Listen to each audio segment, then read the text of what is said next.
Bienvenue dans l'émission La vérité de l'Évangile avec Andrew Wommack, un ministère d'enseignement qui se concentre sur l'amour et la grâce inconditionnelle de Dieu. Et maintenant, voilà Andrew. Bienvenue dans notre émission La vérité de l'Évangile. Aujourd'hui, je commence ma 4e semaine d'enseignement sur le sujet intitulé « Vivre le meilleur de Dieu ». J'ai un tout nouveau livre sur le sujet et cette semaine marque la dernière de cet enseignement. Nous en sommes aujourd'hui à notre 4e semaine dans cette série. Donc j'ai cet enseignement sous forme de livres, de CD et de DVD et je vous encourage vraiment à profiter de ces ressources. Cela a totalement transformé ma vie. Le fait de croire que je suis béni a vraiment tout changé. Je crois vraiment que je suis béni. Et je vous ai déjà partagé de nombreux témoignages personnels qui démontrent que la puissance de Dieu est à l'œuvre dans ma vie. Peu importe qui vous êtes, du moment où vous êtes né de nouveau, alors vous êtes béni de toute bénédiction spirituelle dans les lieux célestes en Christ. C'est ce qui est écrit dans Éphésiens chapitre 1, verset 3. Tout cela, bien sûr, dépend du fait que vous soyez ou non né de nouveau. Dieu vous a donné sa bénédiction et a pourvu à votre salut, mais à moins de vous en saisir et de faire de Jésus votre Seigneur et Sauveur, ces bénédictions ne se manifesteront pas dans votre vie. D'ailleurs, même après votre nouvelle naissance, ces choses ne se manifestent pas automatiquement. Vous devez tout d'abord y croire. J'ai passé du temps la semaine dernière et j'ai mis l'accent sur cette vérité. Permettez-moi de retourner dans Deutéronome chapitre 28. Lors de la dernière émission, j'ai parcouru ces passages et j'ai énuméré quelques-unes des bénédictions qui sont mentionnées dans ce chapitre. Et toutes ces bénédictions sont dépendantes de vos performances. Mais dans le Nouveau Testament, ce n'est pas dépendant de vos performances, mais plutôt dépendant de votre foi en Jésus. Jésus est venu accomplir chacun de ces commandements et maintenant nous bénéficions de ces choses, de la bénédiction, non pas au moyen de notre sainteté ni de nos bonnes œuvres, mais par le simple fait de placer notre confiance en Jésus. Nous devons croire en lui. Donc j'ai déjà parcouru Deutéronome chapitre 28 du verset 3 à 7. Permettez-moi d'y retourner et de vous les relire. Au verset 3, il est écrit « Tu seras béni dans la ville et dans les champs. Tes enfants, le produit de ton sol, les portées de tes troupeaux, de ton gros et de ton petit bétail, tout cela sera béni. Ta corbeille et ta huche seront bénies. Tu seras béni à ton arrivée et à ton départ. L'Éternel te donnera la victoire sur les ennemis qui se dresseront contre toi. Ils sortiront contre toi par un seul chemin, et c'est par 7 chemins qu'ils fuiront devant toi. » J'ai apporté mes commentaires personnels sur chacun de ces versets la semaine dernière. Si vous avez loupé une partie de cet enseignement, je voudrais à nouveau vous encourager à vous le procurer, parce que vous devez appliquer ces vérités à votre situation actuelle. Vous êtes bénis. On lit ensuite au verset 8, « L'Éternel ordonnera à la bénédiction d'être avec toi dans tes greniers. » Remarquez les mots qui sont employés ici. L'Éternel ordonnera. Est-ce que vous savez que lorsque Dieu ordonne quelque chose, alors cette chose s'accomplit? L'Éternel ordonnera à la bénédiction d'être avec toi dans tes greniers et dans toutes tes entreprises. Il te bénira dans le pays que l'Éternel, ton Dieu, te donne. Il est important de réaliser qu'il est écrit qu'il ordonne que cette bénédiction soit avec vous dans vos greniers. La semaine dernière, j'ai mentionné que si vous n'avez pas de grenier de réserve, aujourd'hui on pourrait appeler cela un compte épargne, un surplus ou un excédent qu'on met de côté. Si vous ne mettez rien de côté, Dieu n'aura rien à bénir. Il est également écrit dans ce même verset qu'il bénira toutes vos entreprises. Si vous ne faites rien, Dieu ne peut rien bénir. 100 fois 0 est égal à 0. C'est d'ailleurs pour cette raison-là que je ne suis pas favorable à ce concept selon lequel les gens vivent d'allocations et d'aides sociales.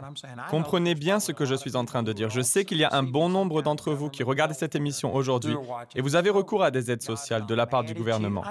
Dieu n'est pas en colère contre vous, je dis simplement que ce n'est pas ce que Dieu a de meilleur.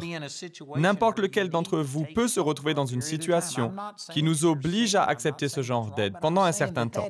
Je ne dis pas que vous êtes dans le péché ni que c'est mal. Cependant, ce que je dis, c'est que cela ne sera jamais ce que Dieu a de meilleur. Si votre foi ne va pas au-delà de ce que ces aides sociales peuvent vous apporter, alors votre foi n'est pas très forte. Dieu a quelque chose de bien meilleur que cela. Vous devriez rechercher quelque chose de plus. Il est écrit qu'il bénira toutes vos entreprises. Si vous êtes assis chez vous à toucher des allocations chômage et que vous ne faites rien, alors Dieu ne pourra pas bénir cela parce que vous ne faites rien. Vous devez entreprendre quelque chose. À plusieurs reprises, des personnes sont venues me voir en me disant « Je gagne mieux ma vie en touchant des allocations chômage qu'en allant travailler à McDonald's ou bien à l'accueil du supermarché du coin. » Je suis d'accord que c'est sans doute vrai. Mais si vous alliez au supermarché du coin ou bien à McDonald's ou autre chose, un petit job, et que vous aviez un travail salarié, alors Dieu pourrait le bénir parce que vous aurez entrepris quelque chose. Mais Dieu ne bénit pas l'inactivité. Il ne peut pas bénir ce que vous ne faites pas. Puisque je crois que je suis réellement béni, alors je sais que si j'allais travailler à McDonald's, je sais que je deviendrai rapidement leur meilleur employé. Et qu'en peu de temps, je deviendrai soit le manager, soit le propriétaire de ce McDonald's, ce qui me permettrait sûrement de bien gagner ma vie. Je parlais d'ailleurs avec Stephen Bransford hier, et il est le directeur de tout notre département de l'audiovisuel. Il me disait que lorsqu'il avait environ 20 ans, il a travaillé pour une entreprise qui s'appelait Goodwill. Il avait un petit boulot qui ne nécessitait pas énormément de réflexion. Et donc, tout en faisant son travail, il regardait autour de lui et il a commencé à constater qu'il y avait un manque d'efficacité. Il s'est mis à faire des petits croquis sur des feuilles de papier avec ses idées pour améliorer le fonctionnement général de tout son département. Un jour, un expert, un consultant en entreprise est passé par là et a vu ses dessins et lui a demandé qu'est-ce qu'ils représentaient. Il lui en a donné l'explication et ils ont fini par lui donner une promotion. Ils l'ont promu même à 2 reprises. Et il a fini par être un des responsables de l'entreprise. Tout ça parce qu'il vit dans la bénédiction. Ce que je dis, c'est que nous sommes tous bénis. Et dès l'instant où vous vous mettez en marche, que vous commencez à entreprendre des choses, même si vous commencez en bas de l'échelle, si vous croyez que vous êtes béni, alors même si votre travail est à la base un petit boulot sans grand intérêt, je sais qu'en peu de temps, Dieu vous donnera une promotion. À l'inverse, si vous êtes assis chez vous à ne rien faire et que vous attendez que Dieu vous fasse tomber quelque chose du ciel, je peux vous garantir que cela n'arrivera pas. Il vous faudrait un miracle, mais la bénédiction découle du fait d'entreprendre quelque chose. On a lu que l'Éternel ordonnera la bénédiction d'être avec vous dans toutes vos entreprises. Alors qu'entreprenez-vous? Que faites-vous? Il vous faut aller de l'avant et faire quelque chose au lieu de ne rien faire. Il est de loin préférable d'entreprendre quelque chose et d'échouer plutôt que de ne rien faire du tout. Faites quelque chose et il bénira tout ce que vous entreprenez. Il te bénira dans le pays que l'Éternel, ton Dieu, te donne. Au verset 9, on lit « Tu seras pour l'Éternel un peuple saint, comme il te l'a juré, lorsque tu respecteras les commandements de l'Éternel, ton Dieu, et que tu marcheras dans ses voies. » Je tiens à le rappeler, pour le croyant du Nouveau Testament, cela ne dépend pas du fait que nous faisions tout correctement, mais cela dépend de notre foi en Jésus qui, lui, a tout fait parfaitement.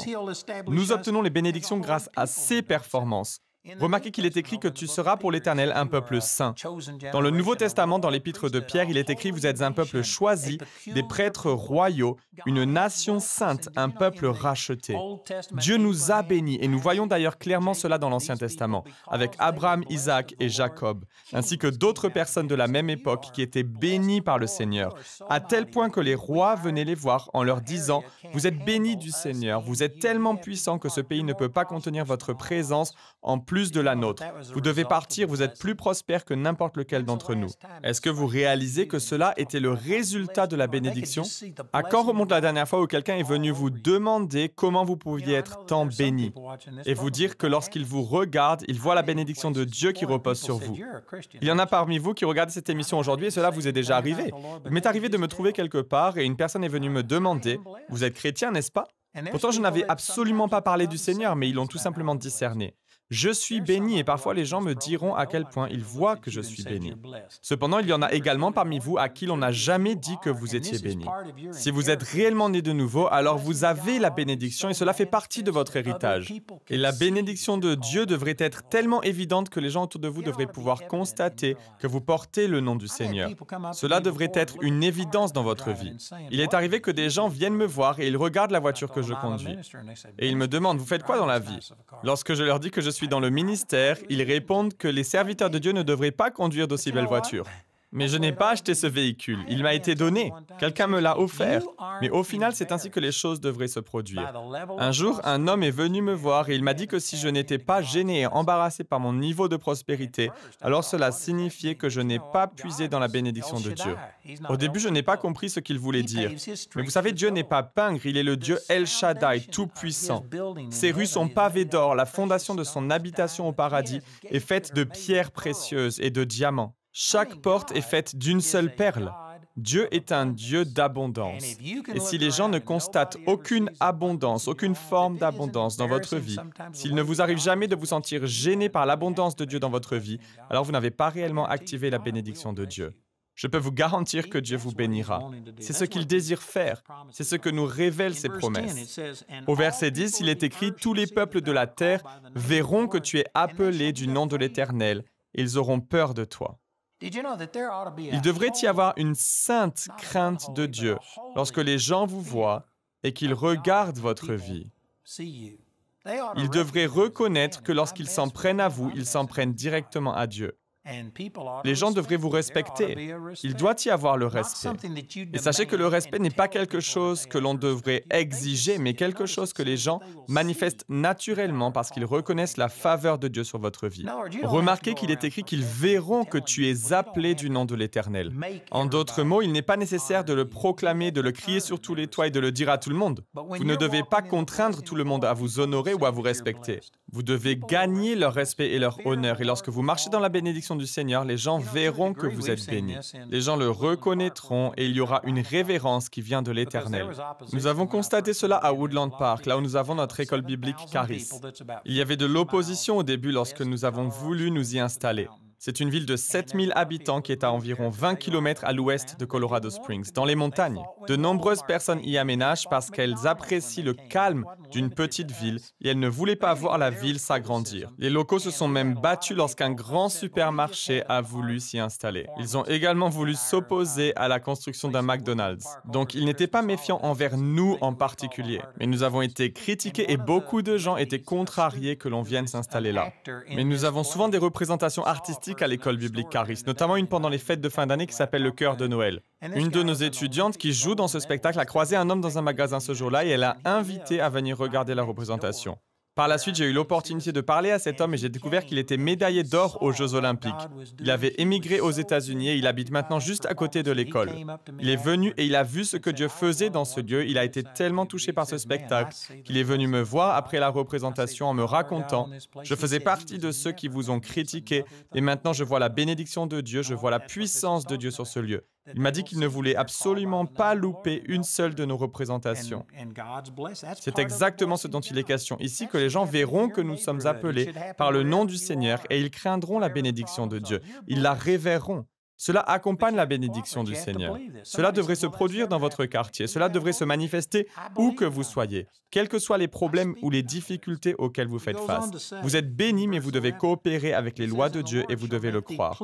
Peut-être que vous êtes en train de vous dire que cela ne vous est jamais arrivé. Eh bien, vous devez y croire. Je crois que je suis béni, je confesse que je suis béni.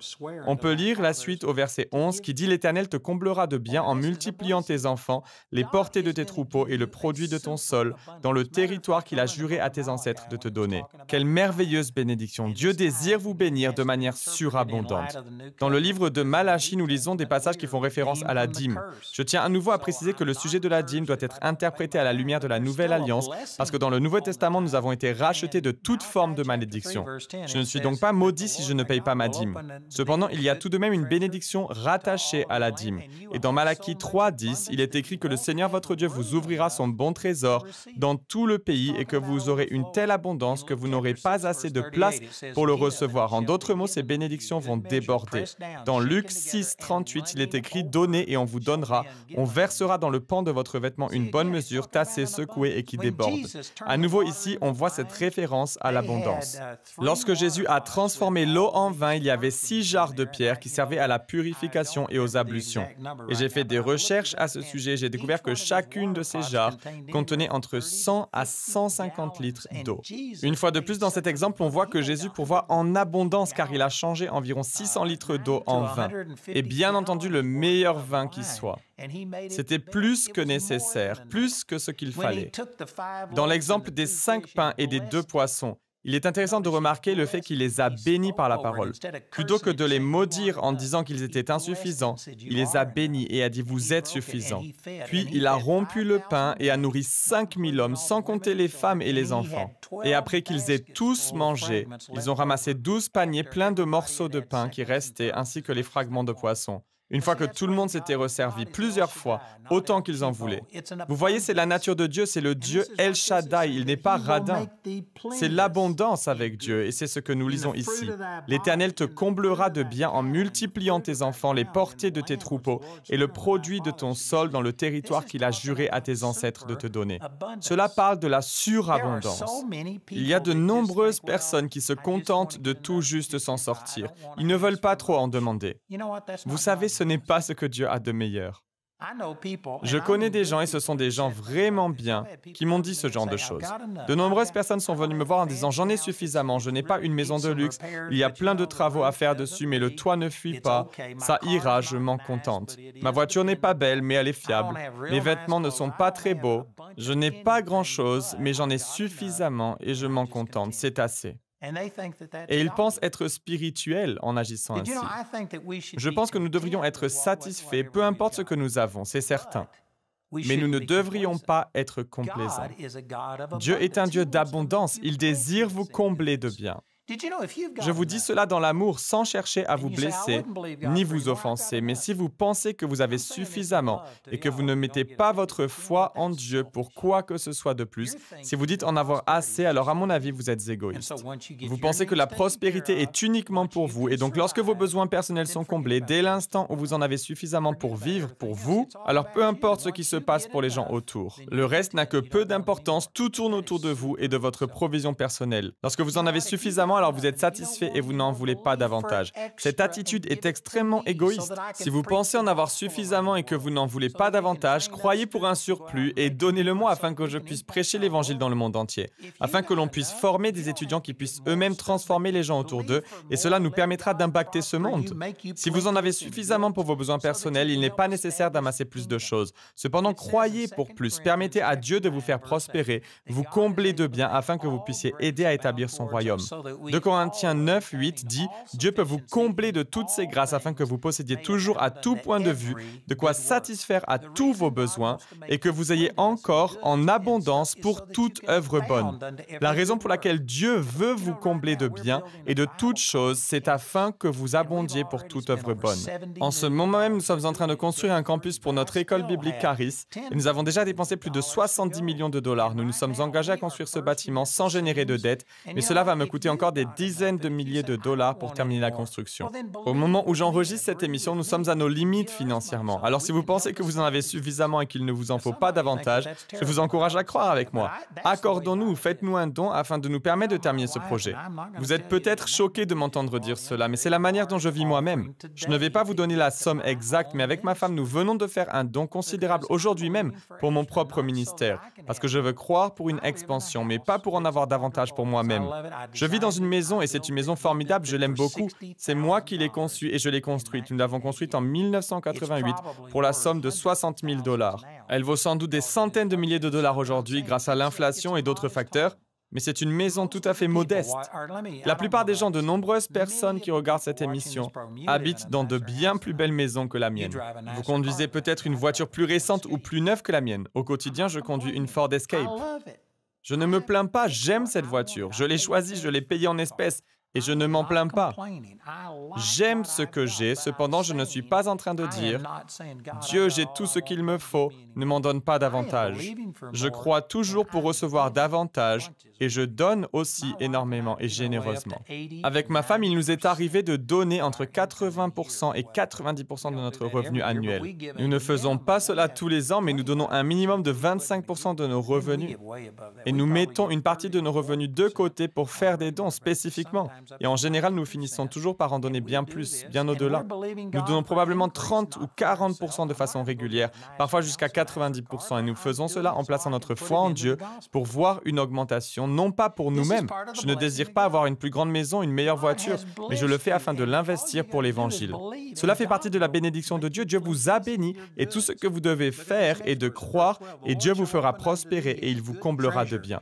Regardez le verset suivant, le verset 12. « L'Éternel t'ouvrira son bon trésor, le ciel, pour envoyer au moment voulu la pluie sur ton pays et pour bénir tout le travail de tes mains. Tu prêteras à beaucoup de nations et tu ne feras pas d'emprunt. » J'ai beaucoup utilisé la deuxième partie de ce verset au tout début de cette série en parlant du fait que les gens se sont satisfaits de l'endettement et ils s'en contentent.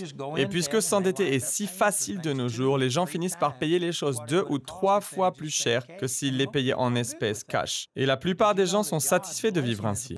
Mais avez-vous conscience que la bénédiction de Dieu est sur vous afin que vous puissiez donner à votre entourage sans avoir besoin de faire d'emprunt? Dieu n'est pas en colère contre vous si vous empruntez. Vous n'avez pas commis de péché, mais ce n'est pas ce que Dieu a de meilleur. Je peux vous garantir que ce que Dieu a de meilleur est que vous ne soyez pas dans l'endettement. Remarquez aussi ce qui est écrit ici, qu'il vous ouvrira son bon trésor, le ciel, pour envoyer au moment voulu la pluie sur ton pays. Réalisez-vous que cela signifie que vous pouvez mettre fin à la sécheresse?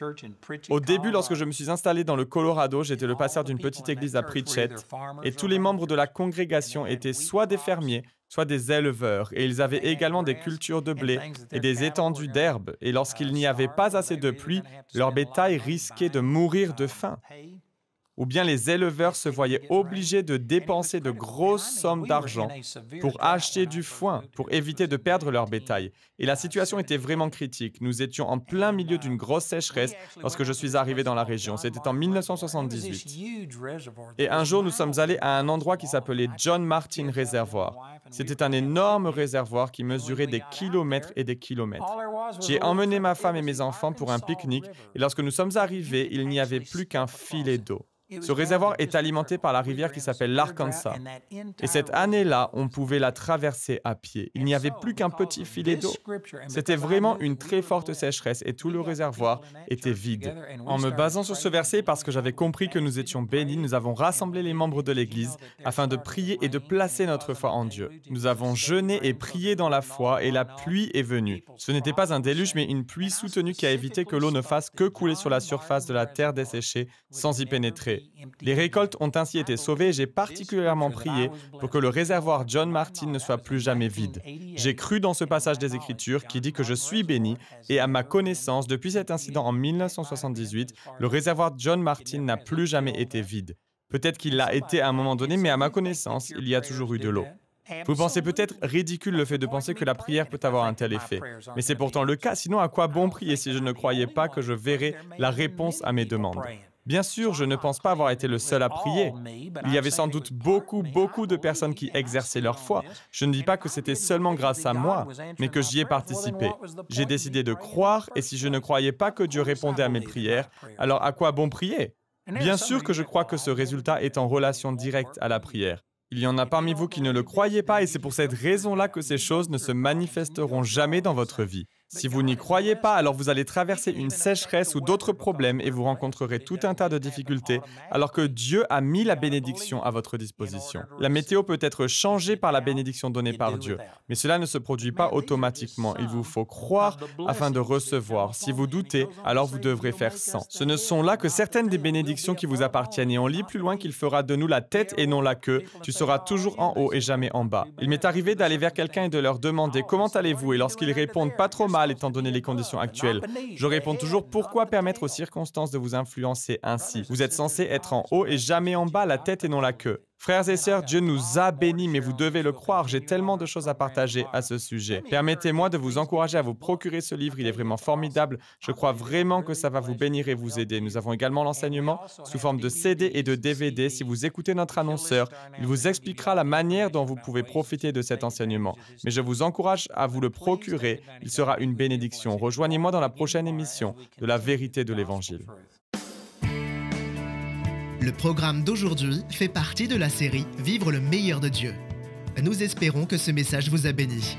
Notre ligne téléphonique est ouverte aux heures indiquées à l'écran.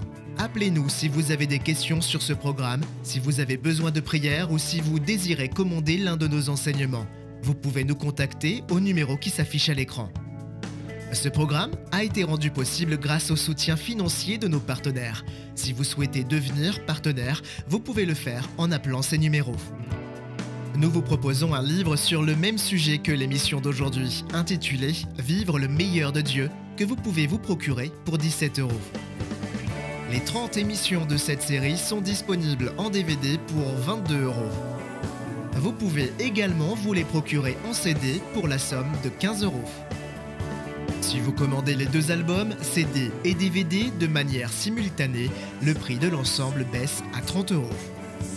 Vous pouvez aussi opter pour les fichiers audio MP3 et vidéo MP4 sur clé USB pour 24 €.